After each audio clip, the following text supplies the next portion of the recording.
Pirmās zemūdens medības šogad, 2025. gadā. Bija 10 minūtes pirms pusnakts, ārā bija +4, +5 grādiem, un zemūdens medības varēja sākties. Tikko ielienot ūdenī, likās, ka zivis vēl nav atgriezušās no siltajām zemēm, bet vakar gaitā sanāca saskaitīt diezgan daudz.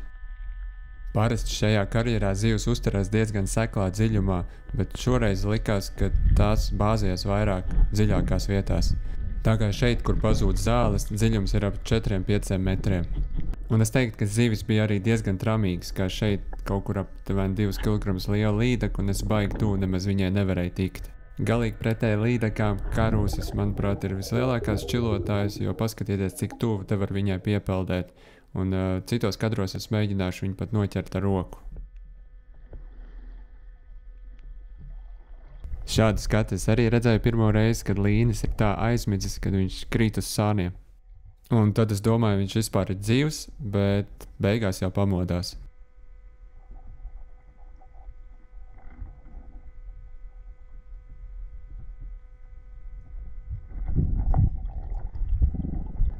Mazās līdeks bija nedaudz komunikablāks un atļauj sevi iefilmēt.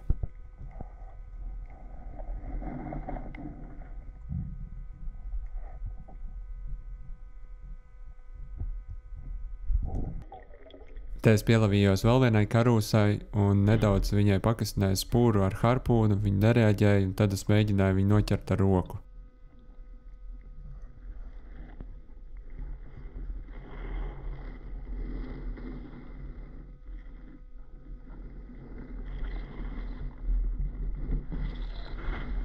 Bet laikam viņi pietāloja savu gulēšanu, jo tiklīdz es liku klāt roku, tā viņi bija prom. Vakar mērķis bija, protams, kaut ko arī nomedīt, bet šeit jūs varēsiet redzēt, cik tuvu es esmu, un vienalga strāpu garām, tad es vēlāk izstāstīšu, kāpēc. Tūlīt pēc pārlādēšanas ieraudzīju vēl vienu līni, bet šis izskatījās 2 reizes mazāks, tāpēc es atkal to tikai iefilmēju.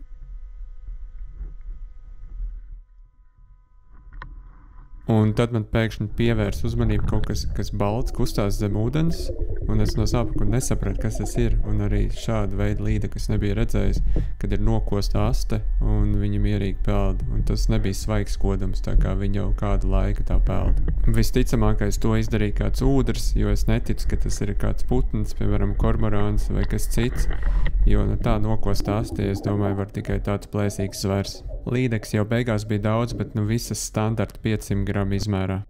Te es ieraudzīju sarkanu krāsu un izrādījās, ka tā ir gumijas zivtiņa, tā kā pievienoju savai kolekcijai.